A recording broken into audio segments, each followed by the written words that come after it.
दोस्तों, हमारे देश में जब कोई नेता अपने इलाके में छोटी सी भी सड़क बनवाता है तो सड़क पर नेताजी के नाम का एक बड़ा सा बोर्ड लगा दिया जाता है, जिससे लोगों को पता चले कि यह सड़क किस नेताजी ने बनवाई है। हमारे देश में लोग एक्टर्स को याद रखते हैं और खिलाड़ियों को भी याद रखते हैं, लेकिन वैज्ञानिकों का नाम शायद ही कोई याद रखता होगा। और आज यदि आपसे कोई पूछे कि चंद्रयान 3 में कार्य करने वाले वैज्ञानिक कौन थे, तो शायद आप इनका नाम नहीं बता पाएंगे। इसलिए मैं आपको बता दूं कि चंद्रयान 3 को जिस संस्थान ने बनाया है उसका नाम इसरो है, और इसरो का फुल फॉर्म होता है इंडियन स्पेस रिसर्च ऑर्गेनाइजेशन, जिसके चीफ और चेयरमैन हैं एस सोमनाथ। और इन्हीं की निगरानी में चंद्रयान 3 को लॉन्च किया गया है और इन्हें चंद्रयान 3 का मास्टरमाइंड माना जाता है। इसलिए आज के इस वीडियो में हम इसरो चीफ एस सोमनाथ के जीवन से जुड़ी सभी जानकारियाँ आपको बताएंगे।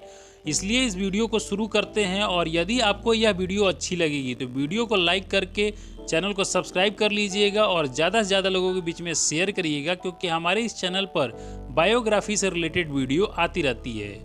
तो एम सोमनाथ भारतीय अंतरिक्ष अनुसंधान संगठन यानी इसरो के 10वें और वर्तमान अध्यक्ष हैं। इन्होंने 1 जुलाई 2023 को इस पद को संभाला है। इन्होंने कई महत्वपूर्ण परियोजनाओं में काम किया है, जिसमें चंद्रयान 2 और गगनयान शामिल है। इनसे पहले इस संस्था के चीफ डॉक्टर के सिवान थे, जिन्हें साल 2018 में इस संस्था का अध्यक्ष बनाया गया था, और के सिवान के बाद एस सोमनाथ को यह पद दिया गया है।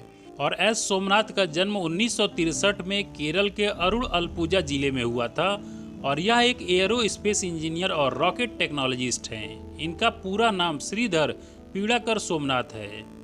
यदि बात करते हैं इनके एजुकेशन की, तो इन्होंने अपनी स्कूल की पढ़ाई सेंट ऑगनिस्ट हाई स्कूल से कंप्लीट की है, और स्कूल की पढ़ाई कंप्लीट करने के बाद इन्होंने मैकेनिकल में बैचलर ऑफ टेक्नोलॉजी की डिग्री प्राप्त की है। इसके अलावा इन्होंने master in arrow space engineering की डिग्री भी हासिल की है। इसके बाद आगे बढ़ते हुए इन्होंने मैकेनिकल इंजीनियरिंग में पीएचडी की पढ़ाई कंप्लीट की है। और M Somnath vehicle structure system को लॉन्च करने में काफ़ी ज़्यादा एक्सपर्ट हैं।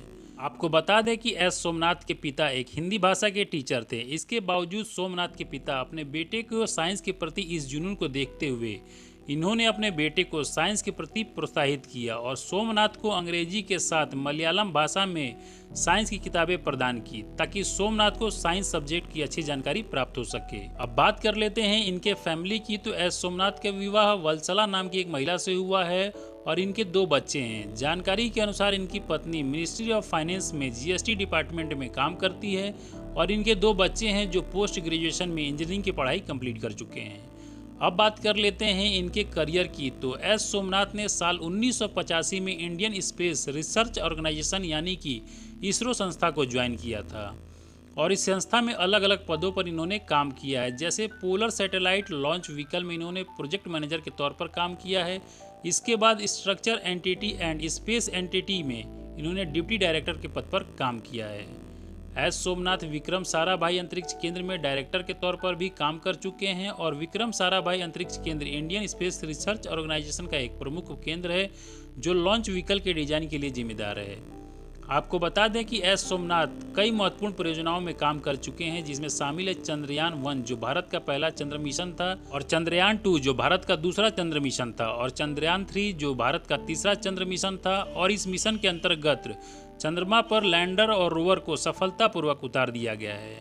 यदि बात करते हैं एस सोमनाथ की सैलरी की, तो दोस्तों इंडियन स्पेस रिसर्च ऑर्गेनाइजेशन का अध्यक्ष होना कोई छोटी बात नहीं है, और एस सोमनाथ एक अच्छी सैलरी प्राप्त करते हैं, क्योंकि एक बहुत ही पढ़े लिखे व्यक्ति हैं, और इन्हें स्पेस रिसर्च ऑर्गेनाइजेशन में काफ़ी ज़्यादा एक्सपीरियंस है। और कुछ वेबसाइट के अनुसार इनके हर महीने की सैलरी लगभग 2.5 लाख के आसपास है।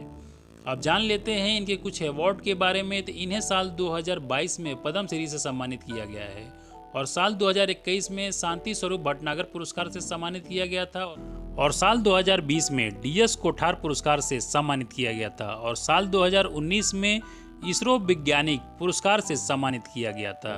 तो दोस्तों, आपको यह वीडियो कैसी लगी मुझे कमेंट करके बताइएगा, और अच्छी लगी हो तो वीडियो को लाइक ज़रूर करिएगा, और ज़्यादा से ज़्यादा लोगों के बीच में शेयर करिएगा, क्योंकि हमारे इस चैनल पर इसी तरह की वीडियो आती रहती है।